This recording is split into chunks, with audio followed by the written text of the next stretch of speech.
principal motivación para que todos queramos iniciar una nueva actividad. Muchos queremos tener otras opciones, valorar otras alternativas. Para ello, como lo digo, no es fácil, no es difícil, solamente hay que intentarlo. Y hay que intentarlo con ganas, con ñeque, con decisión, pero sobre todo con motivación. Mientras uno hace lo que le gusta, está siempre motivado. Y hay una frase muy importante que dice que definitivamente si uno del hobby logra hacer su trabajo y su tarea, entonces la felicidad es completa porque además uno disfruta de lo que hace y esa motivación es la que nos permite llegar y salir siempre adelante. Así que con esta pequeña introducción, pidiéndoles disculpas porque nos hemos retrasado un poco en el inicio, porque tenemos siempre personas que están ingresando, si no todo el mundo lo hace de manera puntual.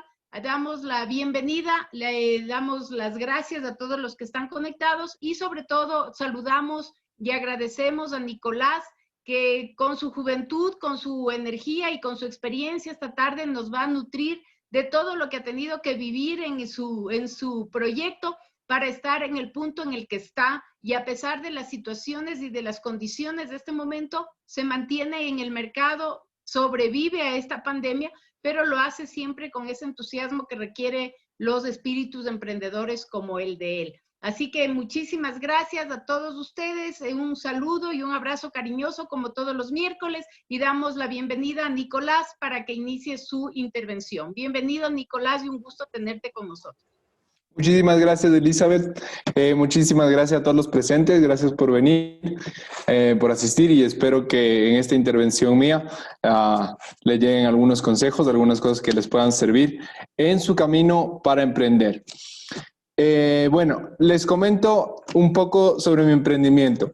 Mi emprendimiento se llama Holy Cow. Es una heladería, pero no es una heladería física, sino un dark store que es un concepto que es básicamente cuando tú tienes inventario en un sitio que no es un local y de aquí salen los despachos para pedidos, en este caso a domicilio al momento, entre unos 30 a 45 minutos después de que la gente lo pide.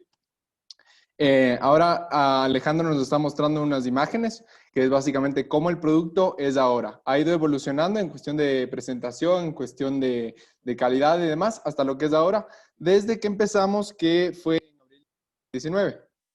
Ya, bueno, primero que nada, quisiera decirles, como verán, lo bueno, lo malo y lo feo de emprender. Entonces empezamos con lo bueno.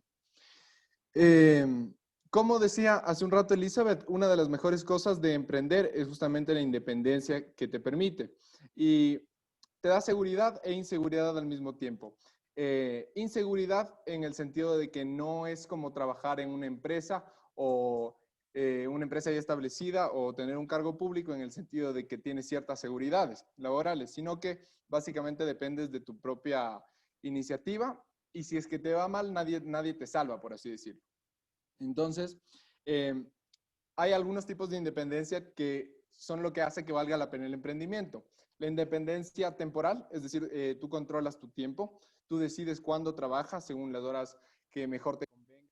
Bueno, según tu clientela, porque digamos, si es que vendes helados como yo, va a ser un horario diurno, en contrario a que si hubiera emprendido en un bar.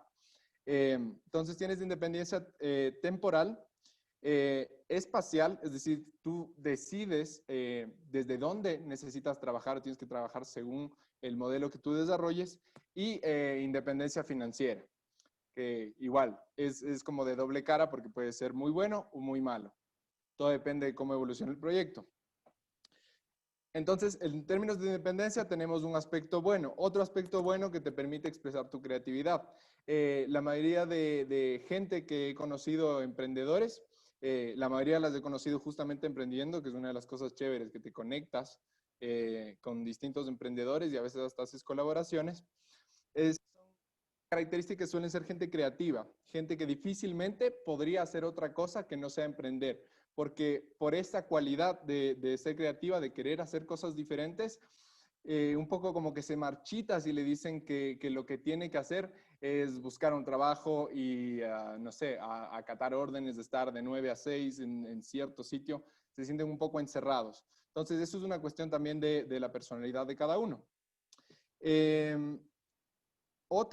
Tenemos dos aspectos hasta ahora, la independencia y el expresar creatividad. Luego tenemos que, emprendiendo, aprendes lo tangible. Es decir, aprendes en la práctica, aprendes haciendo, y esos son los conocimientos que hasta donde yo comprendo son los que tienen más valor. No es que no tengan valor los aprendizajes teóricos. Para ciertas cosas técnicas necesitas capacitarte lo más técnicamente posible. Por ejemplo, en alimentos y bebidas, para quien quiera emprender en ese sector. Es muy importante ser muy técnico, por ejemplo, con la seguridad alimentaria. No puedes no puedes jugar, digamos, con la salud de las personas. Tienes que aprender cómo manejar esas cosas. Sin embargo, en lo que se refiere a tratar con personas, clientes, proveedores y demás, aprendes exclusivamente lo tangible y en el día a día. Entonces, no hay tanto lugar para debate como sí lo habría en lo teórico, en donde, digamos, hay distintas escuelas para distintas formas de hacer las cosas. En emprendimiento es al contrario, o sea, aprendes a veces hasta dándote en la cabeza cómo se hacen ciertas cosas, cómo se lidian con ciertas personas y demás. Y que en este sentido desarrollas aptitudes y actitudes administrativas. Aptitudes en cuanto a las cosas técnicas que aprendes a hacer, por ejemplo, manejar un inventario en Excel, y actitudes en cuanto a ya cuestiones más psicológicas, ¿no? Paciencia con la gente, con los proveedores, cómo ser un poco más asertivo para que la gente haga las cosas puntualmente, cuidar con un cliente insatisfecho, cosas por ese estilo que más bien se aprenden en la práctica. Otra ventaja más, el capital de marca. Bueno, creo que ya vimos varias veces las imágenes de los slides, entonces ahorita ya le podemos parar a Alejandro si deseas. Ya. El capital de marca es otra cosa súper buena de emprender, que más que ser un aprendizaje como tal es lo que construyes. Si es que tu marca empieza a coger un poco de tracción, empieza a ser ya más aceptada por las personas, ves que te está yendo medianamente bien, estás construyendo algo que es intangible, que se llama capital de marca. Es decir, digamos que yo vendo helados, que los vendo. No, lo que tengo como capital no son solo los helados como tal, sino el nombre. Un dato curioso que les podría dar aquí es que, por ejemplo, si es que Coca-Cola cuantifica su capital de marca, que sí lo ha hecho, nadie lo ha comprado porque son precios exorbitantes, lo que cuesta capital de marca, es decir, usar el nombre Coca-Cola, los colores y demás, usar su capital intelectual, es más caro. Comprar eso sería muchísimo más caro que todos los activos juntos de Coca-Cola, todos los camiones, todos los edificios, todo lo que tú quieras. Entonces, bueno, esos son ejemplos de ya megacorporaciones, pero a eso se refiere con capital de marca, la confianza que construyes con la gente. Entonces tenemos lo de independencia, expresar creatividad, aprender cosas tangibles, el capital de marca. Lo de las habilidades interpersonales es otra ventaja más, que va un poco por lo que ya les dije, el hecho de lidiar con empleados. Cuando ya empiezas a contratar personas es muy emocionante, pero también muy retador, porque empiezas a toparte con que tienes que desarrollar otra serie por completo de habilidades de tratar con personas, que es como más complejo que tratar con inventario, con números y demás, porque las personas somos complejas. Como te decía, ya les dije, proveedores y clientes. Otra cosa con la que se pueden topar y van a tener que aprender a lidiar son inversionistas. Cuando su idea coja más tracción, se les acerque gente diciendo, ¿sabes qué? Quiero poner algo de dinero. Tienen que saber cómo tratar con estas personas muy inteligentemente. Y básicamente son todos. Entre todos estos actores, siempre los más importantes van a ser los clientes. Ya les voy a hablar un poco más de eso al final en los consejos de las conclusiones. Y otro aspecto bueno que quería recalcar es las conexiones con emprendimientos. Eso es algo súper emocionante porque te encuentras con gente que está recorriendo tu mismo camino, que está con los mismos retos, algunos que están un poco detrás, entonces puedes ser mentor de estas personas, viendo qué tan amigo te vuelvas, qué tanto tiempo tengas y qué tantas ganas de enseñar tengas, y gente que está más adelante tuyo, que es lo más valioso del mundo, porque ya han pasado por lo que tú vas a tener que pasar y ellos pueden ser tus mentores. Entonces no te tienes que inventar el agua tibia, puedes buscar gente que esté en un camino parecido y decir, ¿sabes qué? ¿Cómo lidiaste con esto? ¿Cómo solucionaste esto? ¿Cómo sacaste tus permisos? Eso en mi experiencia te va a servir muchísimo más que cualquier instrucción académica, teórica que puedas tener. Porque, por darles un ejemplo, en el tema de los registros sanitarios, los requisitos, las instituciones están cambiando todo el tiempo. Entonces, lo que digamos que tú te metes de administración de empresas, de estudiar en una universidad, te enseñan este tipo de cosas para cuando te graduaste ya cambiaron los procesos. Entonces, por eso es muy importante encontrar y buscar mentores que estén siguiendo ese camino. Entonces, estos serían los aspectos buenos. Creo que lo más valioso a recalcar eso es el tema de la independencia. Obviamente siendo la meta la independencia financiera y el hecho de expresar tu creatividad, que para la gente que quiere emprender es súper, súper importante a nivel personal. Y bueno, ahora sí vamos con lo malo y lo feo, que también hay bastante. Tenemos un riesgo financiero y un riesgo laboral. El riesgo financiero viene siendo, obviamente, si es que tu idea no funciona desde el principio, y va a pasar, la gran mayoría de ideas no funcionan desde el principio, hay que ir calibrando. Cada error te cuesta dinero. Porque si tú trabajas en una empresa, igual aprendes, hay mucho chance pero estás aprendiendo con dinero de los demás. Puede que te penalicen. Las empresas esperan que tú cometas cierto tipo de actividades al respecto. Cuando tú emprendes, Nicolás, obviamente... disculpa que te interrumpa, Claro, estamos con un problemita de claro, dime. audio. No sé si creo que es del micrófono que está mal conectado a la computadora, pero te escuchamos con interferencia.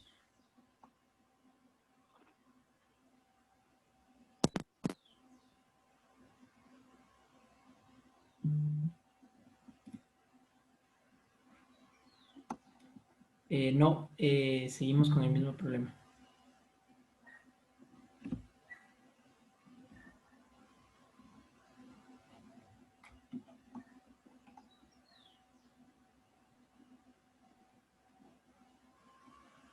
Les pedimos disculpas a los participantes. En este momento estamos con un problemita técnico. Ya lo solucionamos y continuamos con la exposición de Nicolás de la Torre.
Les pedimos mil disculpas, estamos tratando de solucionar el inconveniente con Nicolás.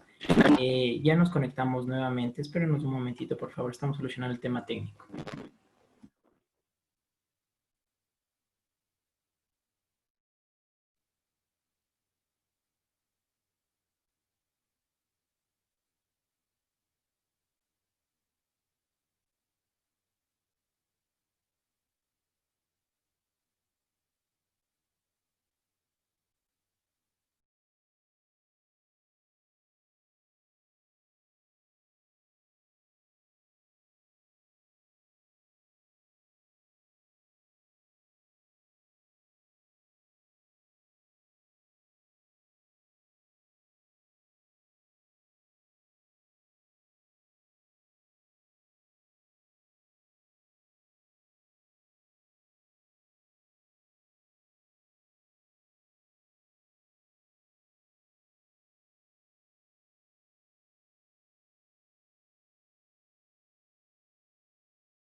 ¿Qué dijiste? Listo. Nicolás, te escuchamos Ahí está, mejor. creo que está mejor. Sí, sí, te escuchamos mucho ¿Sí me mejor. escuchan? Sí, Genial. mucho Ya me mejor. prestaron un teléfono con mejor conexión. Chévere. A ver, les estaba hablando de lo malo ya. El primer punto malo, como les decía, es el riesgo financiero. En el sentido de que arriesgas tu propio dinero y cuando cometes errores, ese dinero no vuelve. Un riesgo laboral, en el sentido de que, insisto, si es que la idea fuera no resultar, si pasa algún tema que nos obliga, digamos, a retirarnos del emprendimiento, no hemos construido la carrera que podríamos haber construido pasando ese mismo tiempo en una empresa, digamos, que en la mayoría de las empresas funciona, digamos, para conseguir un ascenso tienes que trabajar varios años ahí. Entonces, ese es tiempo o progreso que podrías ya no estar teniendo. Entonces, al momento de decidir emprender, estás renunciando a esas cosas y hay que aceptar que estás renunciando a esas cosas. A un camino un poquito más predeterminado o más común en el término de lo que hace la gran mayoría de gente. Porque ofrece esa seguridad. Entonces también es muy racional optar por eso. Pero como les decía, cuando eres una persona creativa con sed, con ambición, sientes que te marchitas si tomas ese camino, digamos, predeterminado y lo más probable es que optes por tomar el riesgo.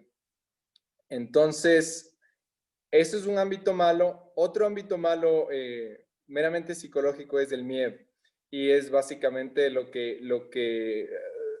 con lo que lidian la mayoría de, digamos, mentores del emprendimiento y de motivación y demás en el tema de sacarse el miedo de encima. Entonces hay de hecho toda una industria del entretenimiento, por así decirlo, que se dedica simplemente a sacarnos de ese fantasma, que es lo que hace que mucha gente a la final no cumpla lo que vendría siendo su sueño por miedo al fracaso. Entonces, eso es malo y el miedo no desaparece cuando empiezas, no es que te arriesgues, sino el miedo lo vas a tener casi todos los días, incluso si es que tu idea es un éxito completo, vas a seguir teniendo el miedo de que alguien te quite la idea o que un competidor te gane mercado y de la noche a la mañana toda tu inversión deje de rendir lo que estaba rindiendo. Entonces el miedo va a ser una constante, no es cuestión de pensar que vamos a dejar de sentirlo, sino de aprender a lidiar con eso y a vivir con ello de una manera que más bien te permita avanzar más, motivarte más. Usar el miedo casi como arma, por decirlo de una manera así. Bueno, otra cosa mala, ya meramente técnica, es el financiamiento. Hay que conseguir financiamiento. No siempre se va a tener la suerte de contar con un capital, no sé, de un familiar o de alguna propiedad vendida o algo así. Hay mucha gente que emprende y hay historias clásicas de éxito de gente por ejemplo, un ejemplo muy común aquí en el Ecuador, los ceviches de la Rumiñahui, que empiezan con un kiosco. Se me desapareció la imagen, ahí está. Empiezan con un kiosco muy artesanalmente y terminan siendo franquicias a nivel nacional. Entonces, no tener capital no significa que no lo puedas hacer. Puedes empezar desde muy pequeño. Siempre y cuando tengas clara tu diferenciación y tus lineamientos, puedes empezar. Entonces, financiamiento, el miedo, el riesgo financiero y laboral. Otra cosa que le llaman el know-how, básicamente es el saber cómo hacer. No siempre va a estar ahí. Uno puede tener el know-how de, por ejemplo, me quiero poner un emprendimiento de empanadas.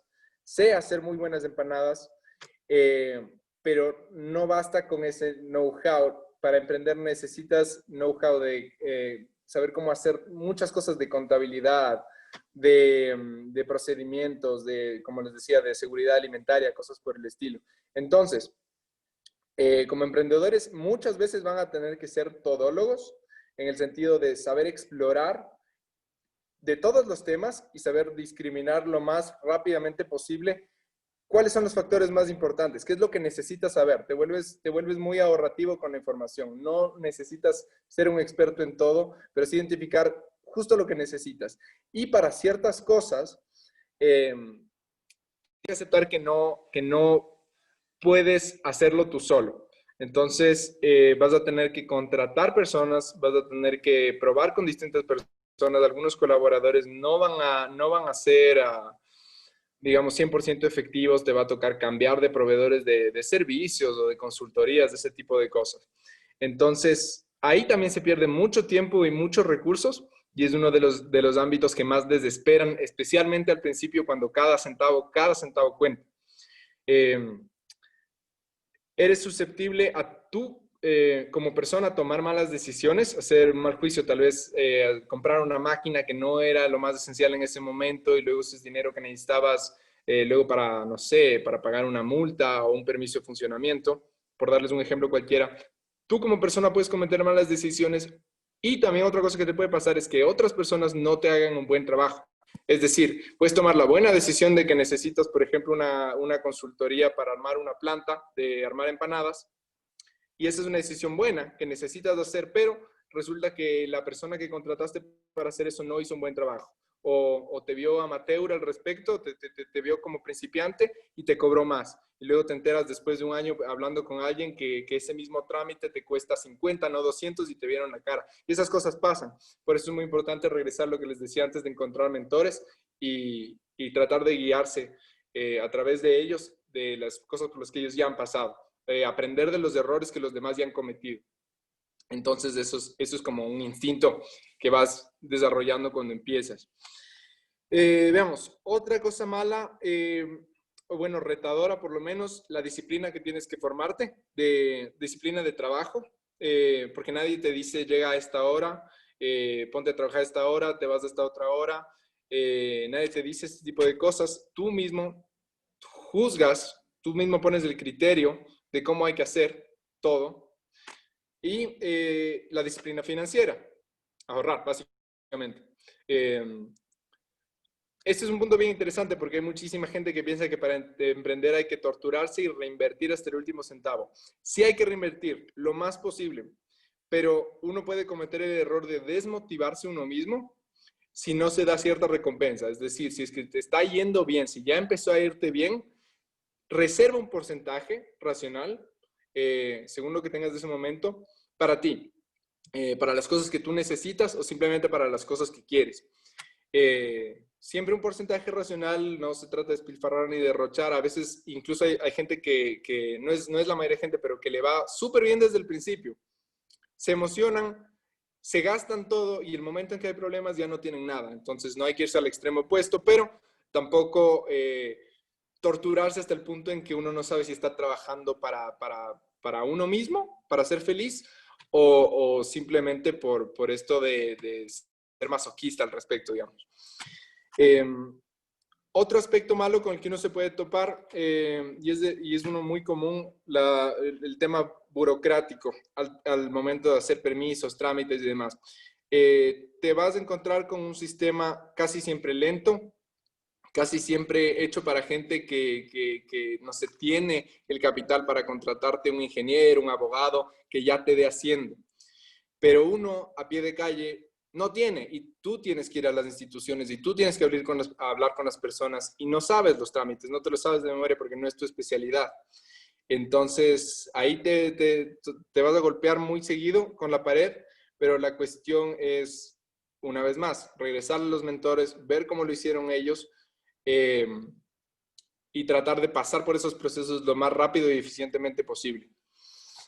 Y otro aspecto malo, antes de pasarnos a los consejos, el último aspecto malo del que les quería hablar era la industria nacional, que tiene ventajas y desventajas. Es precaria en el sentido de equipos técnicos, de maquinaria, sobre todo, que es una de las principales cosas cuando necesitas emprender.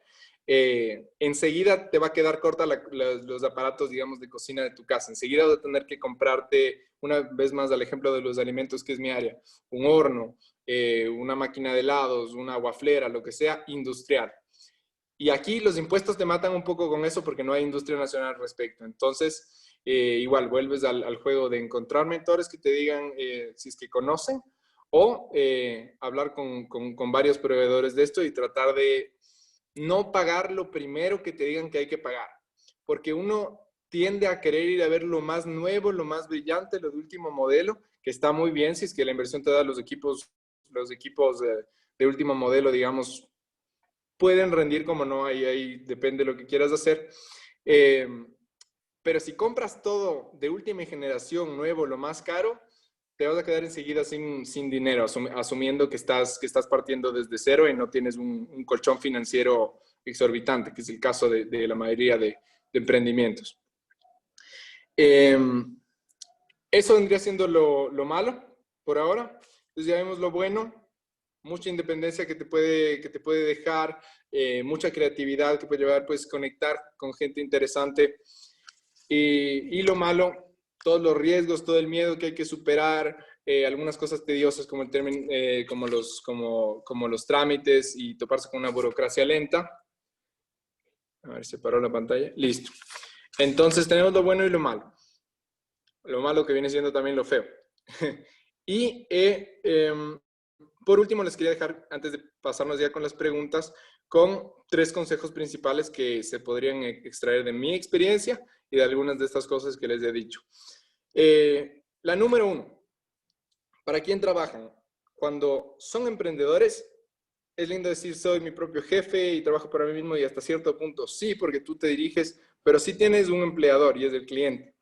Entonces de ahí viene esto de que el cliente siempre tiene la razón y es lo más importante. El cliente no siempre tiene la razón. Hay clientes malos. Los que ya estén emprendiendo probablemente se hayan topado ya con muchos clientes que son malos. Siempre hay gente que no sé, te topas con todo tipo de temperamentos, con todo tipo de gente que quiere negociar cuando ya está un precio establecido. Pero no hay que olvidar ser muy inteligente emocionalmente al momento de lidiar con clientes difíciles y recordar que el cliente es lo primero desde cero. O sea, no solo en el trato con el cliente cuando estás haciendo una venta, sino desde el momento en que tú concibes tu idea, no solo tienes que hacer realidad esa idea porque a ti te gusta. Es muy importante que te guste, te tiene que gustar para que lo hagas bien, pero tienes que recordar que tú no eres el cliente. Tienes que pensar cuáles son los gustos, intereses del mercado al que tienes que servir. No es la gente en general, sino el mercado. Entonces, tú delimitas tu mercado, dices voy a servirle a gente, por ejemplo, primero geográfico de Quito. Además, no sé, digamos que vendo cosméticos, entonces mi mercado va a ser en su mayoría mujeres, de tal edad a tal edad. Entonces, una vez que defines eso, dices, esta persona es mi empleador, esta persona hipotética que se ve así, que tiene esa edad. Ese es mi empleador. ¿Cómo puedo hacer yo para darle una experiencia memorable? No solo para que me diga, está lindo, está rico, está chévere. Porque muchísima gente desde que empiezas te va a decir, está súper chévere, está lindo, pero no te compran. El rato en que te compran es cuando realmente lo necesitan. Y el cliente no es un ser aquí hipotético, digamos, al que hay que lavarle los pies, ni mucho por el estilo. El cliente somos todos. O sea, si tú piensas en las cosas que consumes, que compras, piensa, por ejemplo, ahorita, ¿qué necesitas comprar? ¿Qué quisieras comprar? La mayoría pensamos enseguida, digamos, en 10 cosas, ¿cierto? No sé, necesitas de un nuevo par de zapatos, pero también cambiar la aspiradora, qué sé yo, digamos, 10 cosas. De esas 10 cosas, probablemente este mes solo compres 1, 2, 3, 4 si ya te va muy bien, dependiendo de qué es lo que necesitas comprar. No vas a comprarlas todas. Entonces, ¿qué quiere decir eso? No es suficiente con que las quieras y las necesites. Necesitas que tu producto sea el top of mind, sea lo que la gente ya no puede esperar para comprar. No solo está lindo, sino que la gente sienta angustia por no tener lo que quieres. Y no es un tema aquí como de marketing manipulador, ni mucho menos, aunque hay un tipo de marketing que sí maneja eso, ¿no? ¿No es cierto? Por ejemplo, si quieren vender una píldora dietética, por decir, te hacen sentir inseguro con tu imagen para que te compres. Ese es un tipo de marketing, pero no me refiero a eso, sino que necesitas crear un producto tan distinto a todo lo demás, una oferta, un servicio que le haga sentir a esta persona tan especial, que va a volver siempre donde tú estás, porque le hace sentir así. Y cuando no tiene lo que tú vendes, le trae cierta angustia. Entonces, por eso es importante diferenciarse. Entonces, ese es el primer consejo. Me fui un poco por las ramas, pero es básicamente esto, la idea de que el cliente es tu empleador.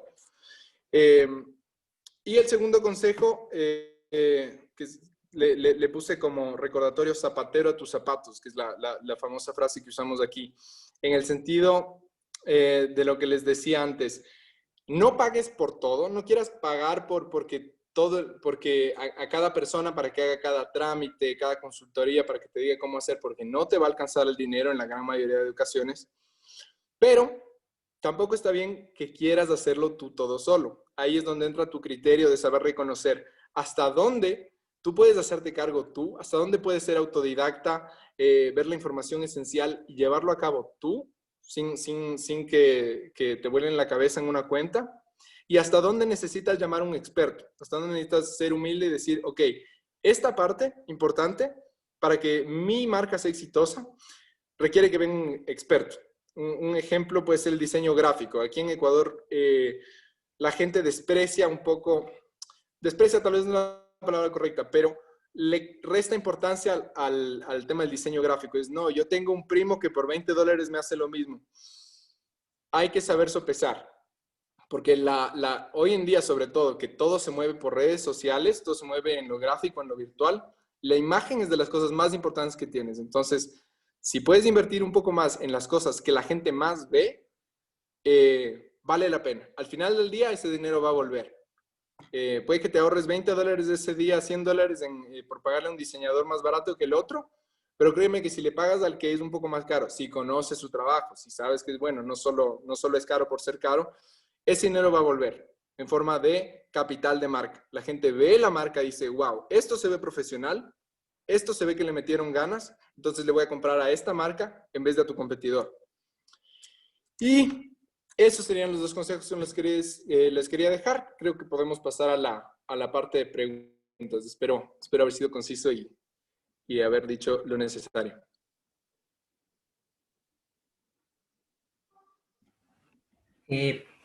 Perfecto, Nicolás, muy clara tu exposición.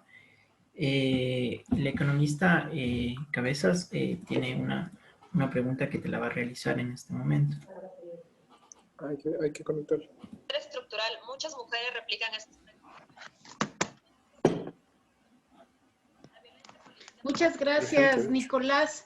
Primero te quiero agradecer, muchísimas gracias por compartir tu experiencia. Vale la pena tal vez comentar con todas nuestras amigas y amigos que están conectados que obviamente tú tomaste esta decisión de emprender y de independizarte. Tú habías trabajado y tenías una relación laboral antes, yo conozco eso y por eso me permito comentarlo. Y justamente la pregunta es esa, ¿qué te motivó en un momento determinado a decidir entre el hecho de trabajar en relación de dependencia en una organización de una tercera persona y cuáles fueron esas, yo diría, esas motivaciones para decir un día, bueno, basta, hasta aquí llega este tema, me gusta hacer helados, me imagino que te encanta, por eso te metiste en el negocio, me gusta hacer estos helados, voy a decidir a emprender y voy a ponerme en propio negocio. O sea, ¿cuál fue ese, yo diría, ese punto de ruptura en donde uno dice, hasta aquí llega el tema y voy a hacer otra cosa? Eso es la primera pregunta. Luego, ¿cómo tú lograste al inicio justamente decidir, por ejemplo, en los sabores de los helados? ¿Cuál fue un pequeño análisis de mercado que tú hiciste para decidir en qué tamaño de presentación? Tus helados no son helados de tamaño muy grande, creo yo. O sea, cuéntanos en función de eso y luego cómo organizaste ya la idea de la implementación del negocio que ahora es tu vida y tu dedicación. Ya, genial, chévere. A ver, lo primero que dijiste de cuál fue el momento de ruptura. Al momento de decidir dejar donde estaba trabajando, les cuento, estaba como mesero en un restaurante por aquí en Cumbayá, en Quito, y el momento en que decidí hacerlo en realidad no fue un segundo, no fue una iluminación, es algo que ya venía pensando desde hace tiempo y mientras trabajaba empecé a experimentar con el tema de los helados, que fue en lo que me fui especializando. básicamente fue cuando sentí con más urgencia lo que les describí hace un momento, de un poco sentir que te marchitas o que estás encerrado una vez que ya aprendiste lo que tenías que aprender, porque, por ejemplo, en términos de servicio y de aprender que el cliente es lo más importante y demás, eso lo aprendí trabajando ahí como mesero. O sea, fue como que fue una experiencia muy enriquecedora y que me puso el chip de la ética de trabajo. Entonces, en ese sentido, no fue en absoluto tiempo desperdiciado, sino más bien fue una de las cosas determinantes de decir, ok, yo quiero aprender cómo servirle al cliente, solo que ya no como empleado en un restaurante, sino como dueño de mi propio proyecto. Entonces, cuando sentí eso con mucha urgencia, cuando ya fue más claro para mí, cuando se fueron haciendo más explícitos esos pensamientos, esas sensaciones, fue cuando dije, bueno, muchas gracias, muy grato por todo esto, y me puse a desarrollar. Cuando ya había experimentado en el poco tiempo libre que me quedaba, porque, o sea, mientras estaba de mesero estaba en la universidad y a duras penas me alcanzaba aquí y allá hacer experimentos con fórmulas de helados y demás. Entonces dije, creo que ya tengo algo para comenzar. Entonces ahí fue cuando decidí empezar. Y tu otra pregunta era sobre los sabores de los helados, ¿cierto? ¿Cómo se me ocurren? ¿Cómo decido cuáles van? ¿Cuáles fueron los primeros? ¿Va por ahí la pregunta? Está en mute.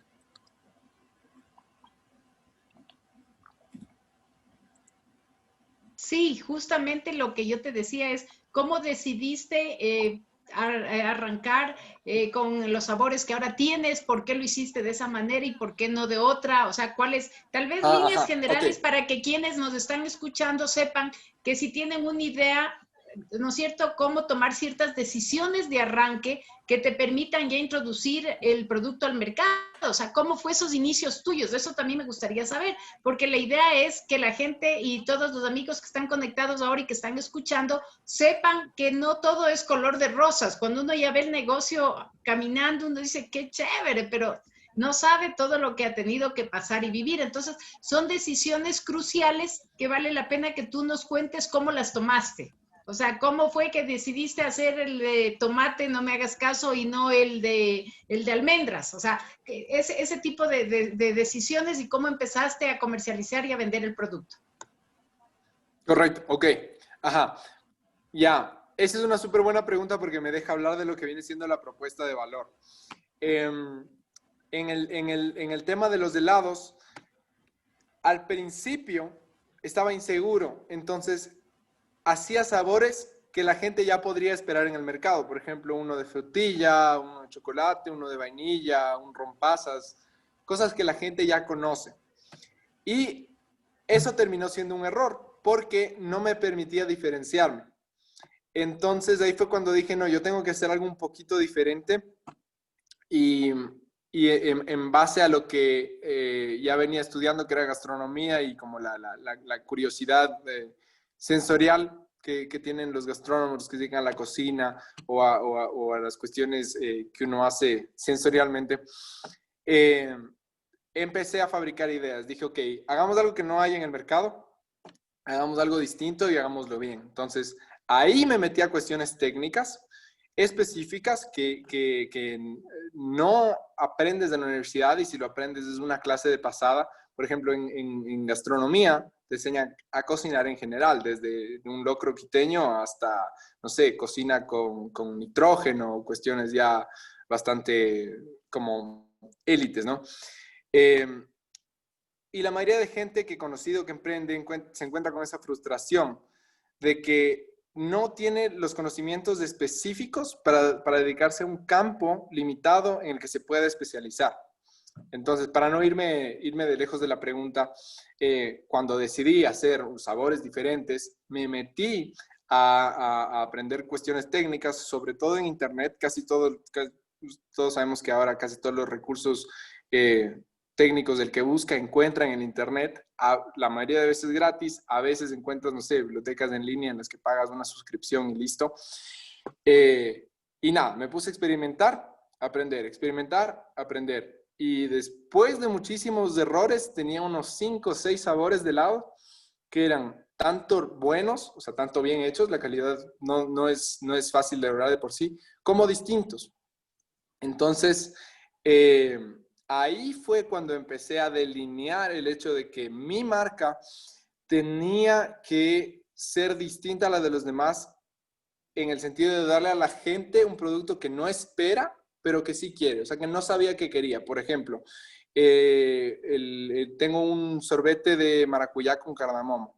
Entonces, el sorbete de maracuyá es un helado de palla de maracuyá que a la gran mayoría de gente le encanta el maracuyá, súper refrescante. Dije, ¿cómo hago que esto no sea el mismo helado de maracuyá que vende el competidor? Ahí regresas a tus conocimientos, a lo que a ti te gusta, en este caso la gastronomía, empiezas a pensar en aromas, así como si haces ropa, empiezas a pensar en materiales, en telas, en qué sé yo. Y ahí nace una idea, y ahí la pruebas, y hay muchas ideas que no te van a salir, pero el rato en que te sale, te emocionas, y el rato en que te sale y lo vendes, y a la gente le gusta, te emocionas del triple, y recién ahí empieza a rodar. Entonces hay que ser pacientes hasta llegar a ese punto, pero confiar en que si estás haciendo lo que te gusta y estás cometiendo los errores que necesitas cometer para llegar a ese punto, estás por buen camino. Entonces, no sé si responde a eso la pregunta.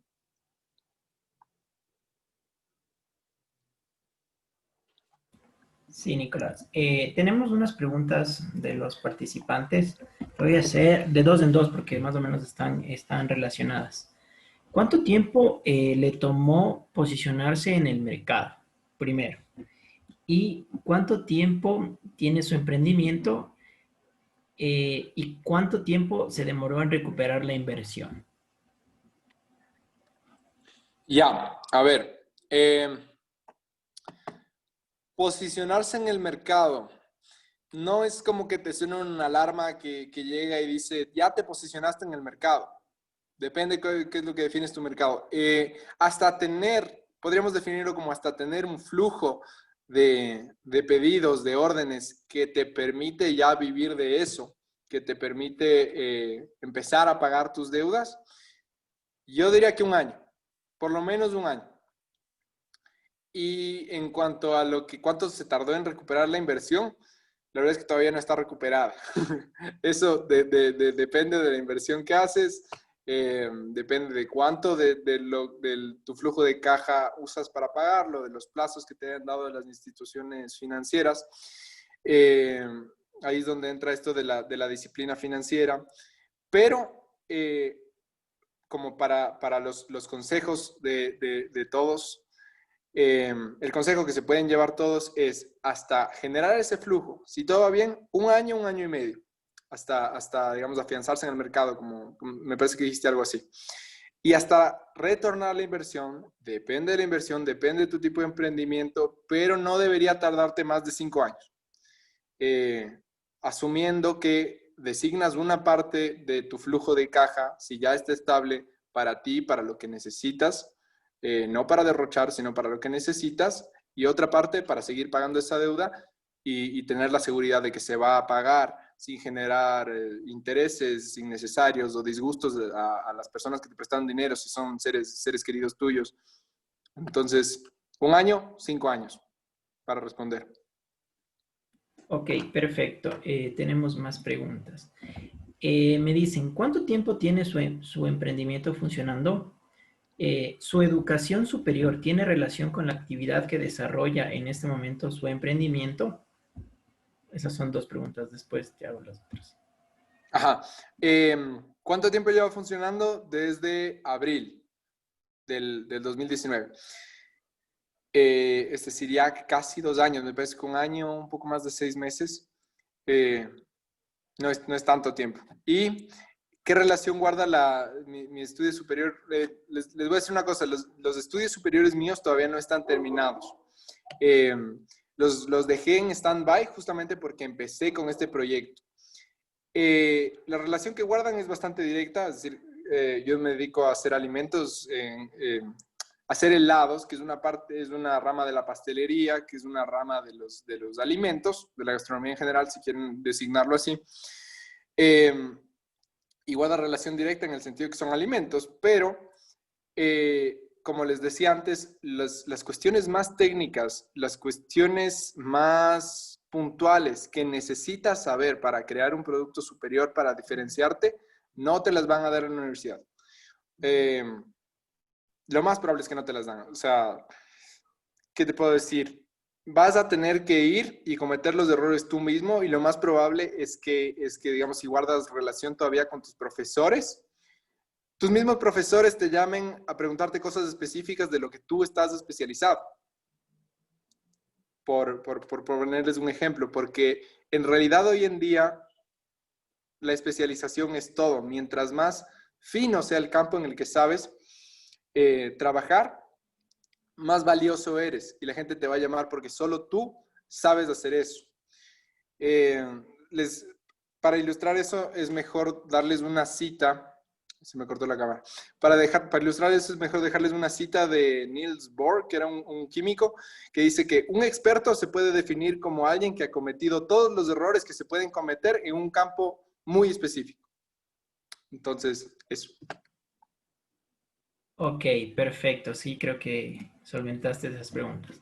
Ahora unas preguntas un poquito más serias, se podría decir. Me dicen, ¿con cuánto personal cuentas? Y en el caso de que cuentes con personal, con el asunto de la pandemia, ¿cómo pudiste sostener a tu personal? Creo que se desconectó. No sé si me escuchas, Nico. Sí, sí. Ya. Sí, te escucho. Ajá. Y concatenada a la anterior pregunta es, ¿qué tipo de relación laboral utilizas con tu equipo de trabajo? Ya que para el inicio de los emprendimientos, la legislación exige contratos de trabajo y afiliación al IES. Esas tres preguntas serían en esta. Ok. A ver, la cámara falla. Ok, listo. Las relaciones laborales. Ahorita cuento con un colaborador nada más, y de hecho lo contratamos hace poco. Entonces, la pandemia, ¿cómo ha afectado? En realidad, podría decirse que incluso positivamente, porque empecé con servicio a domicilio, y más bien las competiciones que tenían su capital invertido en cuestiones de locales, de sitios donde la gente va, pues quedaron completamente inhabilitados, mientras en cambio a mí en realidad me favoreció. O sea, fue muchísima suerte en ese sentido, y entonces no representó un reto, sino más bien una gasolina en su momento. Ahora las cosas más o menos están retornando a lo normal, están volviendo a abrir los locales, ya se empieza a ver la competencia como es en la vida real, y he logrado generar justamente una propuesta de valor en el sentido de a domicilio. O sea, la manera en que publicito mi producto es como algo que te permite quedarte en tu casa, estar cómodo, mimarte a ti mismo, por así decirlo. Y si es que más bien la gente quiere estar en familia, ir a tomar un helado, comerse un conito de helado, yo mismo les recomiendo la competencia, si es que eso es lo que buscan. O sea, yo mismo les digo, ¿sabes qué? Mi heladería favorita es tal o cual. Por este sector, ándate, prueba estos sabores. Cuando eso igual se lo recomiendo a todos. Recomienden la competencia cuando la competencia tiene algo que puede satisfacer esa demanda mejor que ustedes, porque primero se lleva una buena impresión el cliente. Y segundo, cuando necesite lo que tú ofreces, tu propuesta de valor, en este caso, por ejemplo, cuando necesito un helado a domicilio, en cambio va a venir a donde mí. Entonces, eso. Ya me fui un poco por las ramas. En el tema de personal, como te digo, no fue un reto, no fue un reto mantenerlo, sino más bien hubo crecimiento. Con lo de la pandemia, de hecho, contratamos el primero. Y en términos de legislación y seguros y demás, pues sí, como lo que les decía, todas las cuestiones burocráticas son un poco tediosas, pero gracias a la ayuda de un par de mentores emprendedores me han guiado por el proceso, y pues ahorita estamos a todo dar sin ningún problema en lo legal. Ok, perfecto. Tenemos unas 3 últimas preguntas para ya ir cerrando, Nicolás. Nos preguntan, ¿la obtención de los registros sanitarios en la industria alimenticia son obligatorios o solo para las de tipo artesanal?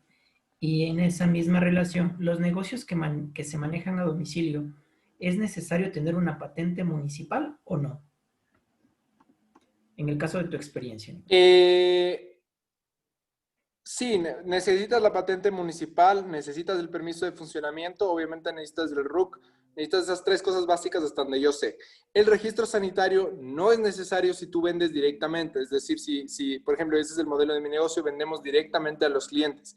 Si es que tú quieres que ese producto se venda a través de un minorista, que vaya a alguna percha, ahí sí necesita el registro sanitario porque es la manera en que en este caso el ARCSA, que es la institución que se encarga de eso, controla que los productos alimenticios que circulan estén probados de ser seguros para el público, lo cual tiene muchísimo sentido. El trámite es largo, caro y difícil, pero al final tiene una razón de ser. Entonces, no es necesario, a menos que quieras llevar tu producto a perchas. Si tu modelo de negocio es vender a través de minoristas, llevar a perchas, mini markets, supermercados, sí es necesario. Ok, una última pregunta, Nicolás. ¿Qué es lo bueno, lo malo y lo feo que ha tenido que enfrentar tu emprendimiento? Lo bueno, un relativo éxito después de un año, en el sentido de que ya tienes tus clientes frecuentes, que son los más valiosos, los que ya probaron tu producto, ya les gustó, ya están convencidos, estableciste una relación con ellos, de cierto sentido, en que tú siempre les das la misma calidad. Y tienes esos clientes frecuentes que son los que te dan de comer. Haber logrado llegar a una base de clientes en donde sabes que tienes una relativa seguridad de que van a seguir dándote ese flujo, eso es lo bueno, haber llegado hasta ese punto. Lo malo, haber pasado por todo ese miedo, toda esa angustia que hay al inicio, y todo lo tedioso que es el tema burocrático de sacar permisos y ese tipo de cosas, pero que a la final hay que hacerlo. Yo, por ejemplo, eso de los mentores lo empecé a hacer relativamente hasta hace poco, porque al principio quería hacer todo yo y ahora me doy cuenta que trámites que me demoré 2 o 3 meses haciendo, podría haberlos hecho en una semana con la ayuda correcta. Entonces, por eso recalco tan seguido eso de los mentores. Es lo bueno, lo malo, y como decía, lo feo viene siendo lo mismo que lo malo, hasta donde yo entiendo, entonces serían esas 2 cosas. Ok, Nicolás, muy buenas tus respuestas. Nos están escribiendo al interno que nos pases tus contactos para hacerte el gasto de tu emprendimiento, para probar. Ya les voy a pasar por el chat interno, les voy a pasar, no sé si es que me permites pasarles tus contactos para que ellos puedan también compartirlos. Claro que sí. Sí, atendemos principalmente mediante 3 canales. Puedes pasar el WhatsApp, que es el mismo del negocio directo, ahí hacen los pedidos directos.